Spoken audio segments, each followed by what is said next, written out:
आशा करता हूँ आप सब बहुत अच्छे होंगे। मेरा नाम है सिद्धांत अग्निहोत्री। स्टडी क्लोज पे आपका बहुत बहुत स्वागत है। दोस्तों, हम वर्ल्ड हिस्ट्री के लेक्चर 21 पे आ गए हैं। अब सिर्फ और सिर्फ 4 लेक्चर बचे हैं दोस्तों, और 25 लेक्चर तक ही मैं बस इसको मतलब 25 लेक्चर में ही मैं ख़त्म करूंगा। ये 25 लेक्चर की ही सीरीज होगी। फिर प्लेलिस्ट आपके लिए, प्लेलिस्ट तो अभी भी है, तो वर्ल्ड हिस्ट्री के लेक्चर ज़रूर देखिएगा। साथ ही साथ हमारे चैनल को ज़रूर सब्सक्राइब करें। मैंने देखा है कि 50% लोग चैनल को सब्सक्राइब नहीं करते, तो मुश्किल से 1 सेकंड लगेगा सब्सक्राइब करने के बाद बेल आइकन दबाएं ताकि नोटिफिकेशन आपके पास आ जाए। ये गुरु दक्षिणा है। तो आज हम बात करेंगे कॉलोनाइजेशन और डीकॉलोनाइजेशन की। बहुत ही इंपॉर्टेंट 600 साल तक का सफर हम इस लेक्चर में तय करेंगे। तो चलिए आगे बढ़ते हैं। ट्विटर पे मैं आ गया हूँ, ये रही मेरी आईडी। साथ ही साथ अगर आपको लेक्चर की पीडीएफ चाहिए तो हमारे स्टडी ग्लोस टेलीग्राम चैनल को सब्सक्राइब करिए।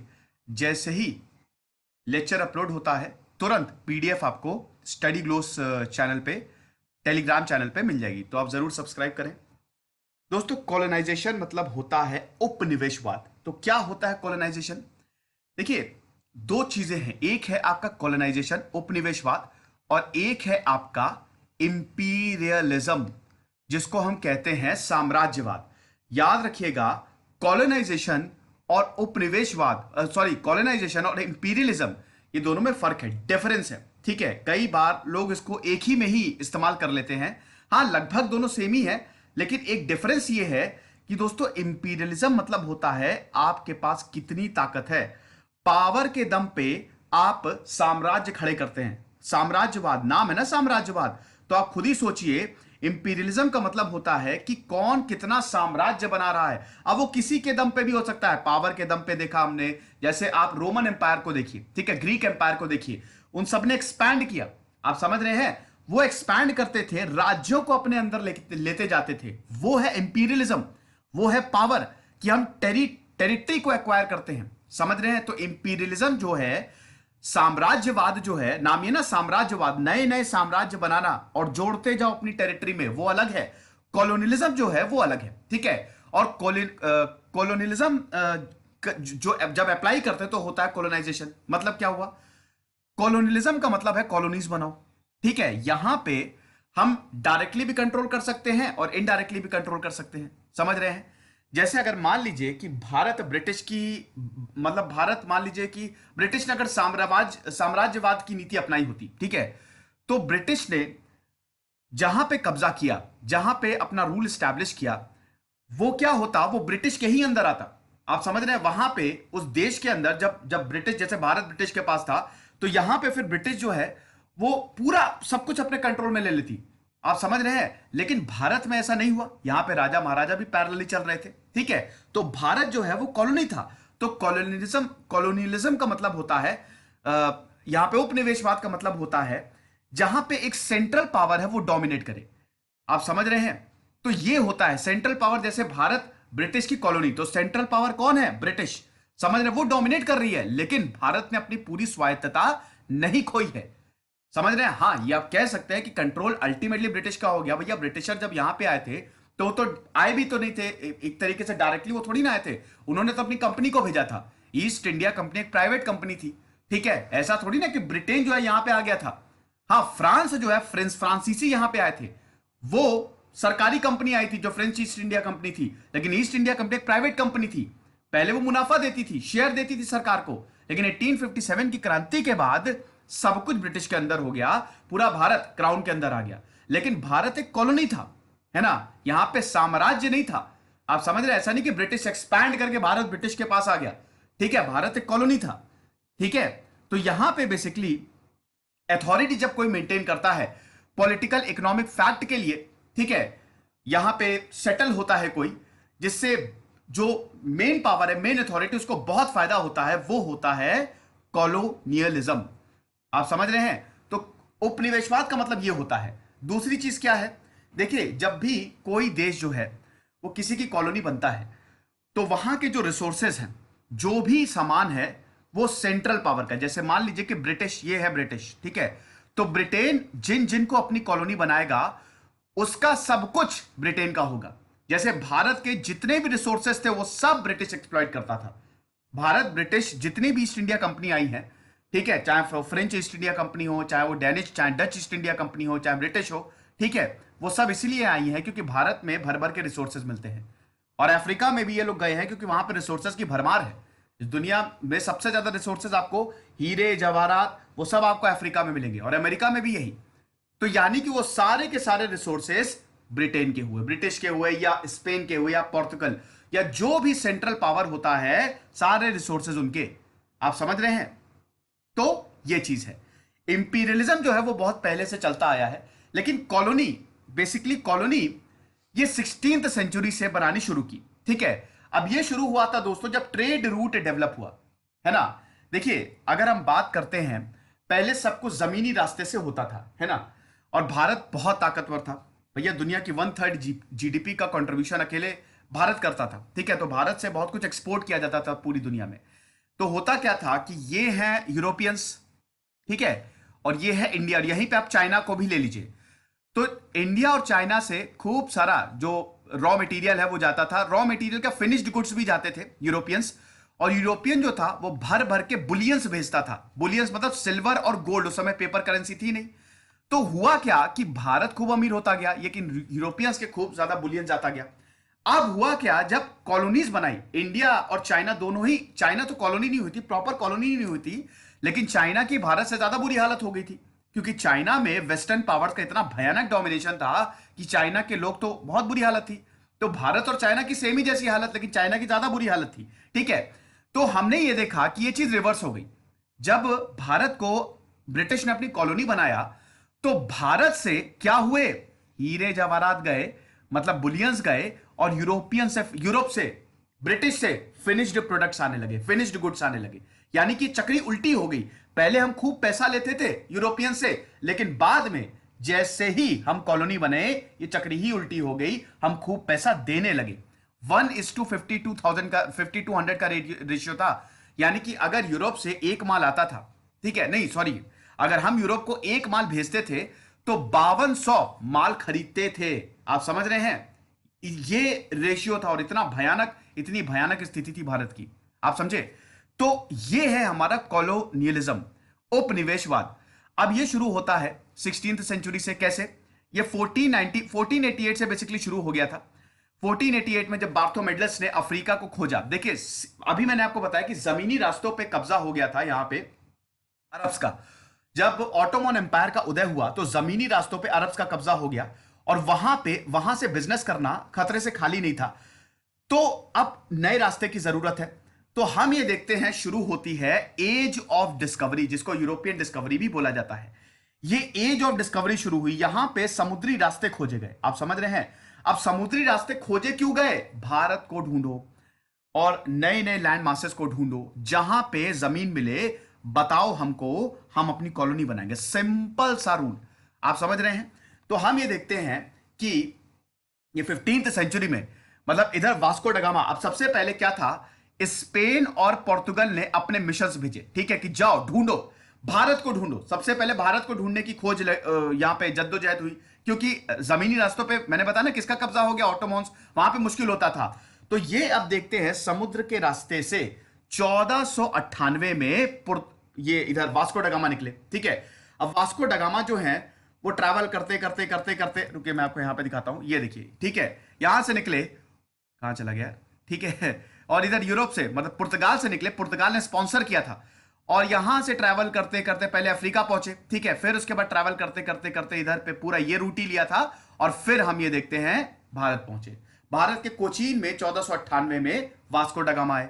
अब कोचीन में आए, बैटल ऑफ कोचीन लड़ी गई, यहां पे जैमोरिन जो है वो रूल कर रहे थे। मसाले भारत में बहुत अच्छे, भारत के मसाले पूरी दुनिया में मशहूर थे, तो भारत मसालों को एक्सपोर्ट करता था, भेजता था पूरी दुनिया में। मसालों के लिए ये पुर्तगाली जो है वो भारत आए, और उसके बाद पहले ये साउथ में कोचीन पे कब्जा किया, और उसके बाद 1510 आते आते दमन और दीव, जो कि यहां पे दीव जो है वो गुजरात में है, और आपके गोवा पे, गोवा को अपनी कैपिटल बना लिया। तो सबसे पहले भारत में आए पुर्तगाली। आप समझ रहे हैं, ये 1510 आते आते ये जो कुछ साउथ के शहर हैं और जो गोवा है वो इनके कब्जे में आ गया था। ठीक है, फिर हम ये देखते हैं कि होड़ लग गई, झड़ी लग गई। उसके तुरंत बाद क्रिस्टोफर कोलंबस निकले। अब वो निकले तो थे भारत को ढूंढने के लिए, लेकिन पहुंच गए वो अमेरिका। अब जब वो अमेरिका पहुंचे क्रिस्टोफर कोलंबस, तो उन्होंने बोला यही भारत है, इसीलिए यहां पे लोगों को रेड इंडियंस बोलना जाने लगा। ठीक है ना, कि यही भारत है, समझ रहे हैं। फिर हम ये देखते हैं, सबसे पहले स्पेन और पुर्तगाल, आप देख सकते हैं 1550 में। आप ये देखिए, यूनाइटेड किंगडम तो ये रहा, लेकिन क्या यूनाइटेड किंगडम की कोई कॉलोनी है? बिल्कुल नहीं। फ्रांस ये रहा, लेकिन अब फ्रांस की कॉलोनी है, ठीक है, ये फ्रांस ये है, फ्रांस ने अपनी कॉलोनी बना रखी है।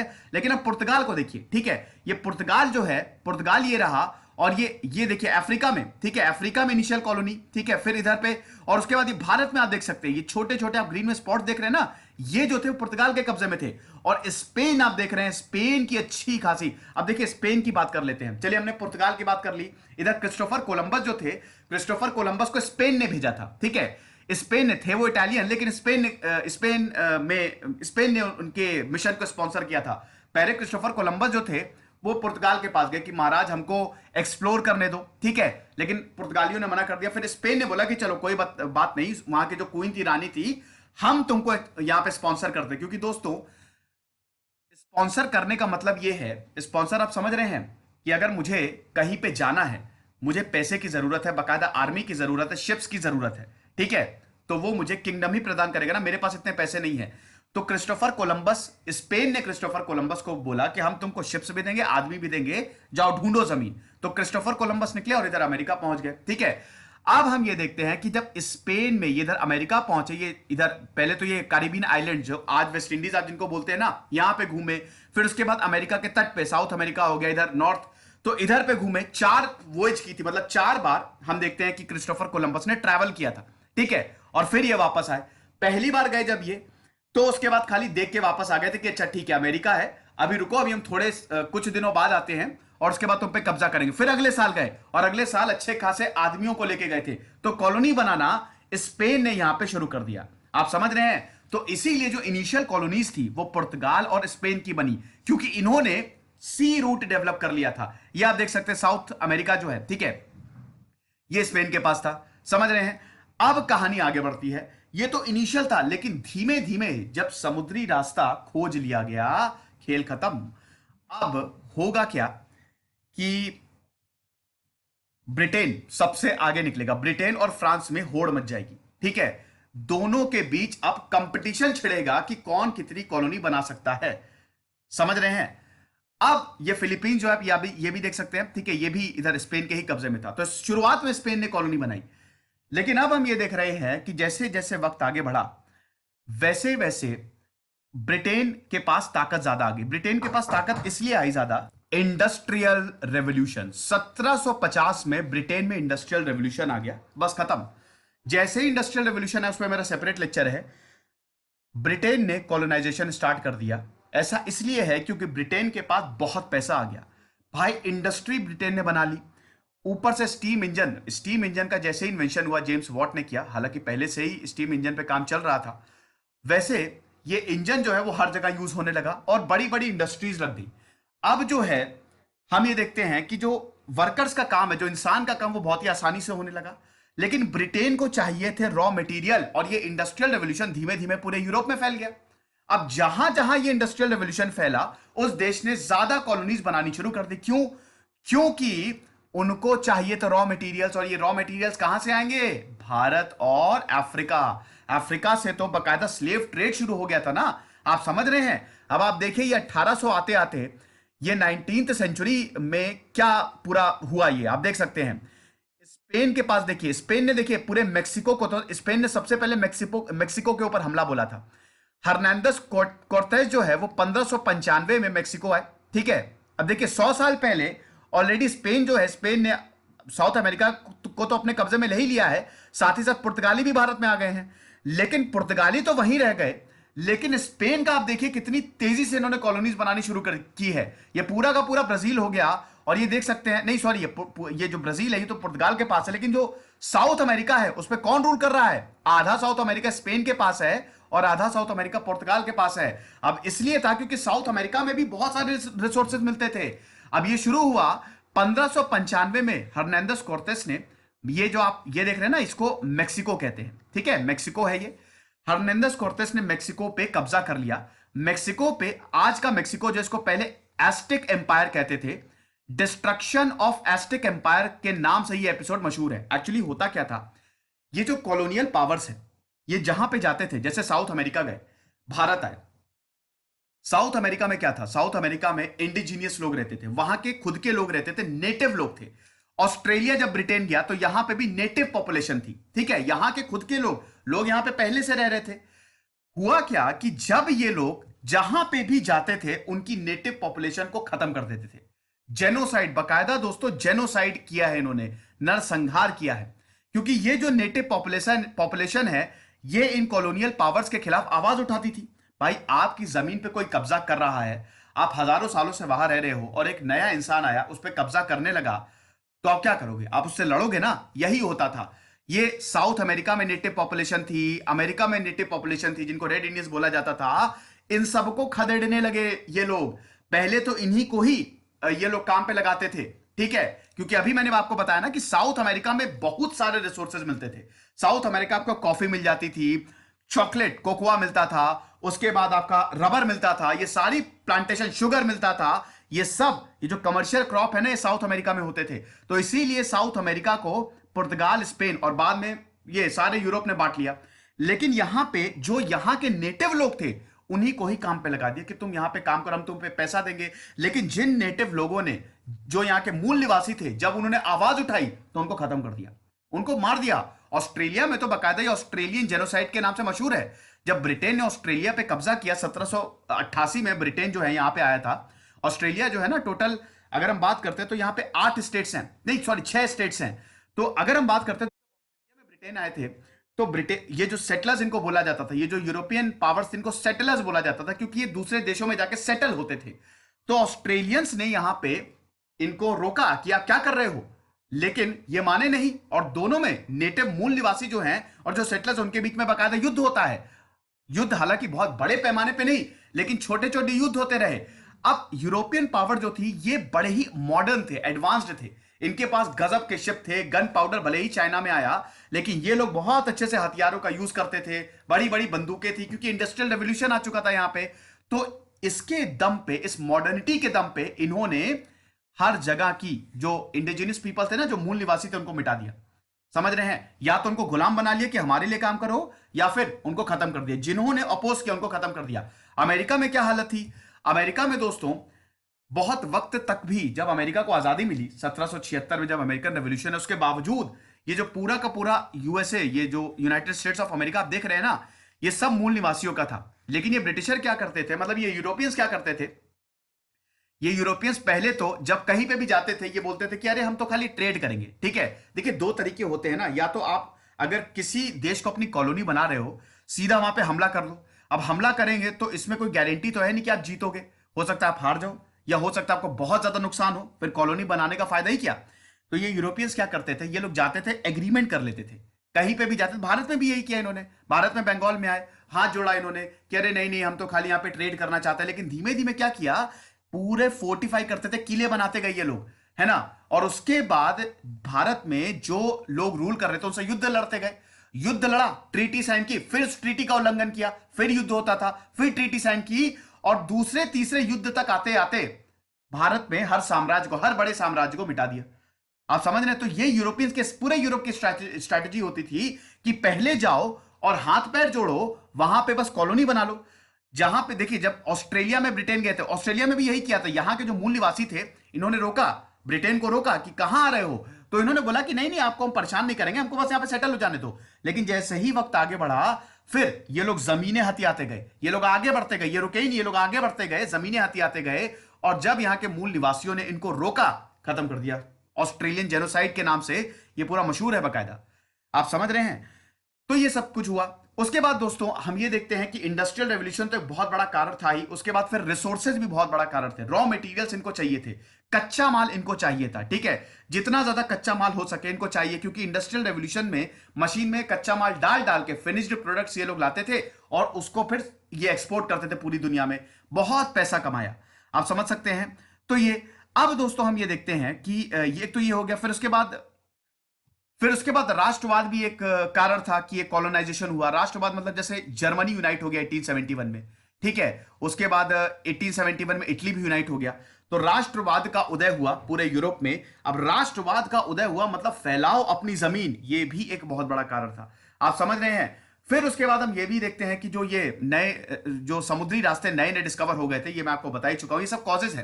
ठीक है, ये भी एक बहुत बड़ा कारण था कि कॉलोनीज बनी। ठीक है, और अब देखिए क्या था कि यहां पे अनएम्प्लॉयमेंट भी था, यूरोप में अनएम्प्लॉयमेंट भी था, तो ऐसा करो कॉलोनीज बनाओ, वहां पे लोगों को भेज दो। ठीक है, जो यहां पे अनएम्प्लॉयड हैं वो कॉलोनीज में जाके काम कर लेंगे। आप समझ रहे हैं, पैसा तो खूब आ ही रहा था। और एक और था, ये अजीबोगरीब थ्योरीज बनाई थी। ठीक है, देखिए क्या होता है, आप कहीं पे भी रूल करते हैं ना तो आपको जस्टिफाई करना, ऐसे ही कहीं मुंह उठा के रूल नहीं कर सकते। तो ये अफ्रीका में क्या कहते थे, और भारत में भी, अफ्रीका में ज्यादा होता था, ये लोग कहते थे व्हाइट्स मैन थ्योरी या व्हाइट्स मैन बर्डन। ये बोलते थे कि अफ्रीका के जो लोग हैं, जहां जहां मूल निवासी, ऑस्ट्रेलिया हो गया, साउथ अमेरिका हो गया, नॉर्थ अमेरिका, यहां के लोग अभी बहुत पिछड़े हैं। ये लोग ट्राइब्स में रहते हैं, अभी ये लोग सक्षम नहीं है। तो ये हमारा दायित्व है, हम तो एक पेरेंट की भूमिका निभा रहे हैं, हम तो इनके गार्जियन हैं, ये हमारा दायित्व है कि हम इनको समृद्धि की तरफ ले जाएं। इसको बोला जाता था व्हाइट्स मैन बर्डन। ठीक है, कि ये तो गोरे लोगों का दायित्व है। अरे हम तो कॉलोनीज इसलिए बना रहे हैं ताकि इन लोगों को एक अच्छा जीवन दे सके। हमारे लिए मुसीबत है ना, हमको तो एक्स्ट्रा लोगों को संभालना पड़ रहा है, एक पूरे देश को संभालना पड़ रहा है, तो ये तो हमारे लिए बर्डन है, सिरदर्दी है, ये बोलते थे ये लोग। और दोस्तों आपको बता दूं, होता क्या था कि पहले ये जो यूरोपियंस हैं, इनका ये क्या करते थे, जैसे जमीन खोजी, ठीक है, जैसे ही जमीन खोजी मिल गई यहां पे, जैसे स्पेन स्पेन ने क्या किया, क्रिस्टोफर कोलंबस ने बताया कि इधर अमेरिका में जमीन मिल गई है, तो उसके बाद स्पेन ने फिर मिशंस भेजे और मिशंस भेजे। क्या होता था इसमें, एक रिलीजियस फैक्टर भी आ जाता था। ठीक है, बाकायदा यहां पे मिशनरीज, क्रिश्चियन मिशनरीज भेजी जाती थी। समझ रहे हैं, कि जाओ और क्रिश्चियनिटी को प्रोपोगेट करो। अफ्रीका में भी दोस्तों यही हुआ। ये तो धर्म के साथ दोस्तों हुआ ही है, चाहे कोई भी धर्म हो, वो अपने मिशंस भेजते ही भेजते हैं। तो यहां पे क्या होता था, यूरोपियन जो हैं ये क्रिश्चियन मिशनरीज भी भेजते थे कि जो भी मूल निवासी है उनको बताओ, क्रिश्चियनिटी के बारे में बताओ, धर्म को भी प्रोपोगेट करो। भारत में भी क्रिश्चियन मिशनरीज थी, आज भी है।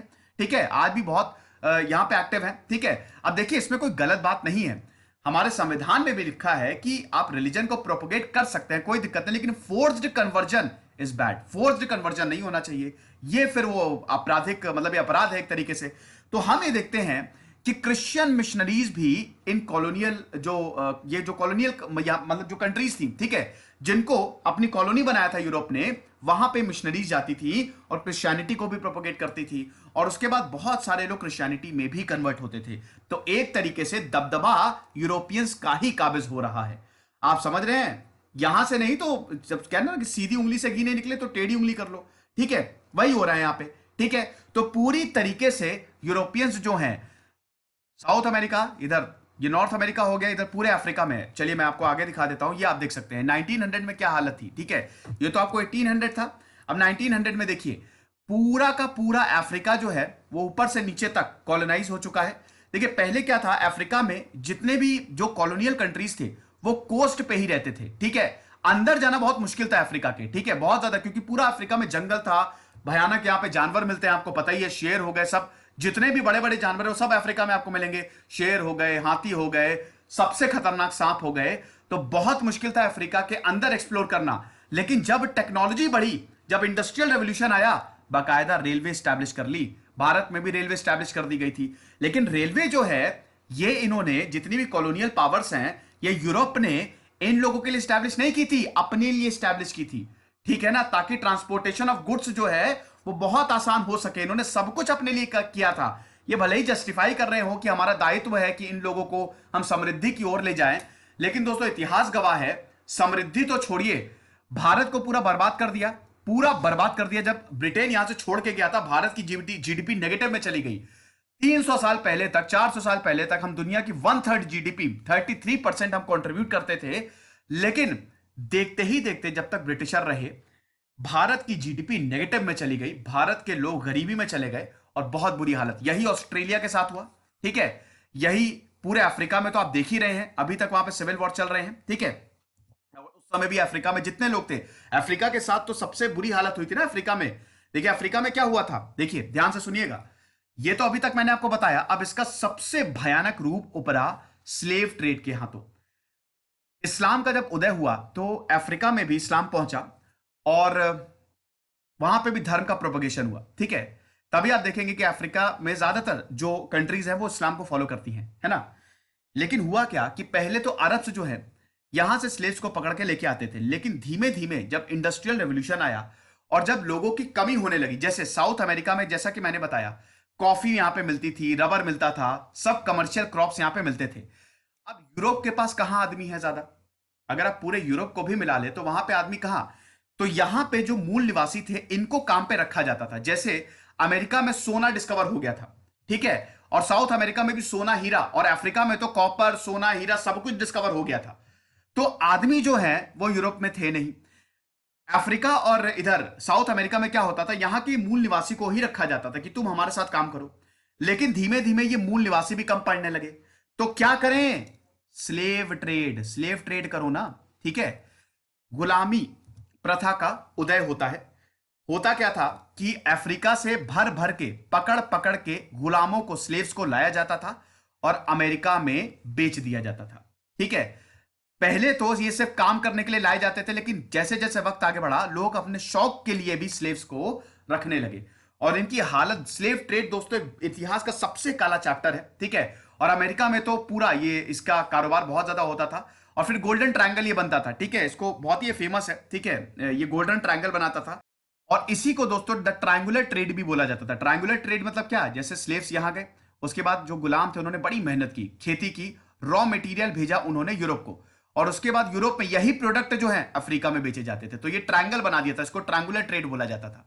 आप समझ रहे हैं। तो ये स्लेव ट्रेड को भी इसने जन्म दिया, जो कि एक बहुत बहुत बहुत एक इतिहास का सबसे काला चैप्टर है, ठीक है। कितने गुलाम तो ऐसे शिप से इनको लाया जाता था अटलांटिक ओशन से बाकायदा, और यहां पे फिर रख दिया जाता था। आप देख रहे हैं ना कि आप देखते होंगे कि अब अमेरिका में बहुत सारे ब्लैक्स पॉपुलेशन है, और इधर कैरिबियन आइलैंड में भी अगर आप देखें तो यहां पे भी बहुत सारे ब्लैक्स हैं, और भारतीय भी यहां पे बहुत सारे मिलते हैं। क्योंकि भारत भी देखिए, भारत में भी जो गिरमिटियास हैं, ठीक है, जो मजदूर हैं वो दूसरे देशों में काम करने जाया करते थे, ठीक है। जैसे फिजी हो गया, आप देखेंगे कि भारत की पॉपुलेशन, मालदीव हो गया, इधर वेस्ट इंडीज हो गया, मतलब यही जो Trinidad and tobacco, Georgia, Georgia कह रहा हूं, जॉर्ज टाउन हो गया, और ये सब, ठीक है, जिसको पूरा वेस्ट इंडीज बोलते हैं, कैरिबियन आइलैंड बोलते हैं।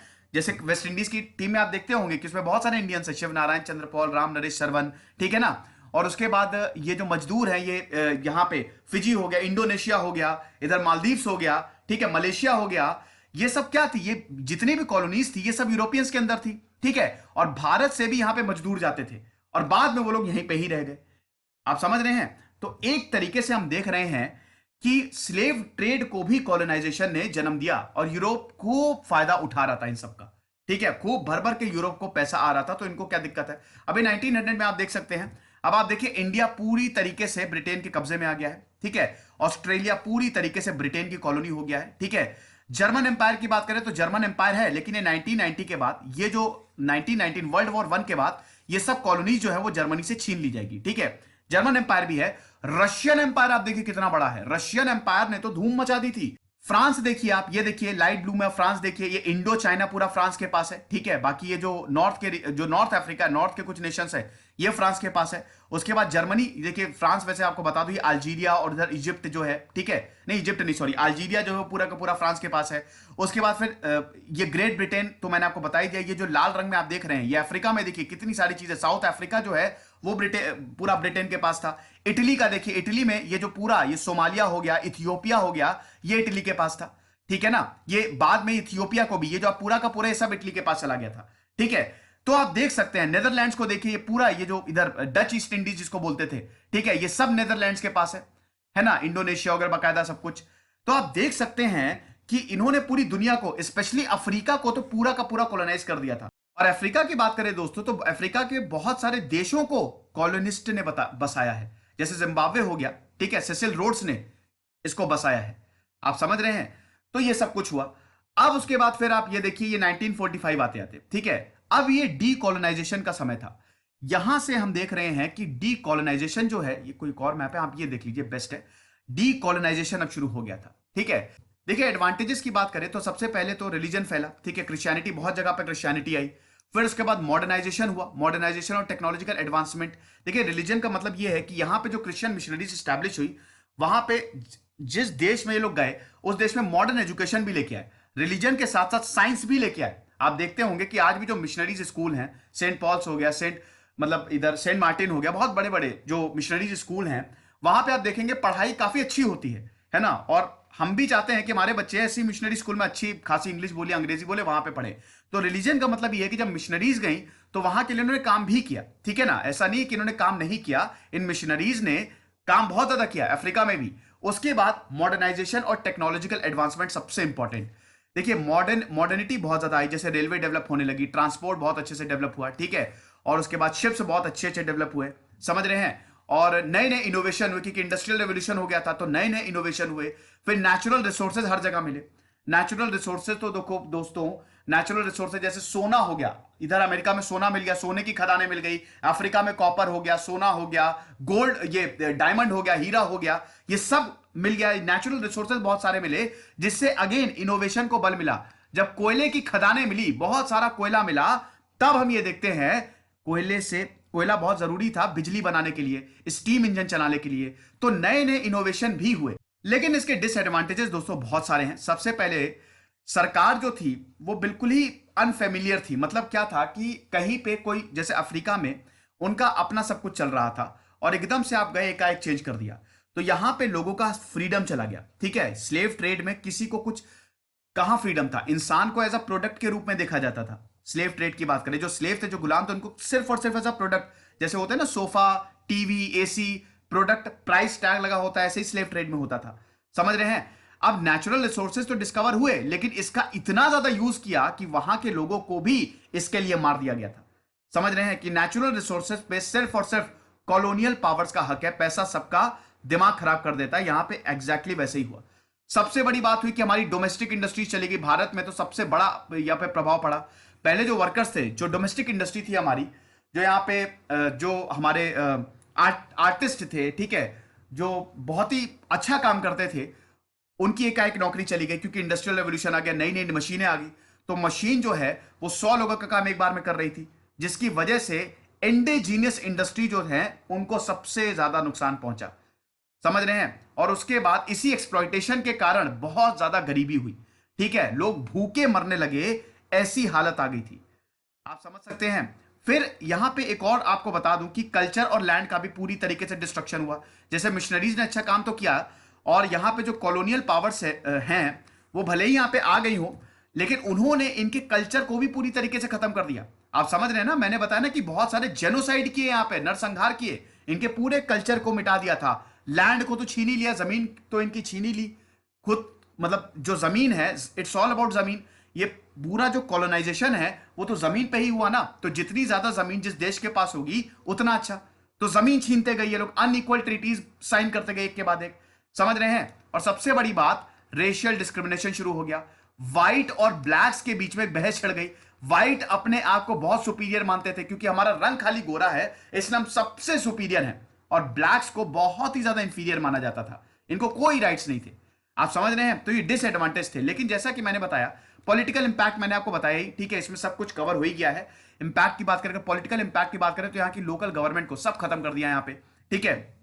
उसके बाद यूरोप में भी बाकायदा इसके लिए कमिटी बनाई जाती थी, है ना, कॉलोनियल कंट्रीज को गवर्न करने के लिए कमिटी, और यहां पे फिर वाइसरॉय भेजा जाता था। मतलब एक तरीके से अगर भारत को ही आप देख लीजिए, तो भारत के पॉलिटिकल स्ट्रक्चर को पूरा बिगाड़ के रख दिया। फिर इकोनॉमिक इंपैक्ट तो मैंने आपको बताया ही कि यहां पे डोमेस्टिक इंडस्ट्रीज, इंडिजीनियस इंडस्ट्रीज को पूरा बर्बाद कर दिया। सबसे ज्यादा फायदा किसको हुआ यहाँ पे? यूरोपियंस को। और सोशल इंपैक्ट तो आपने देखा ही कि कल्चर, लैंड को डिस्ट्रॉय कर दिया।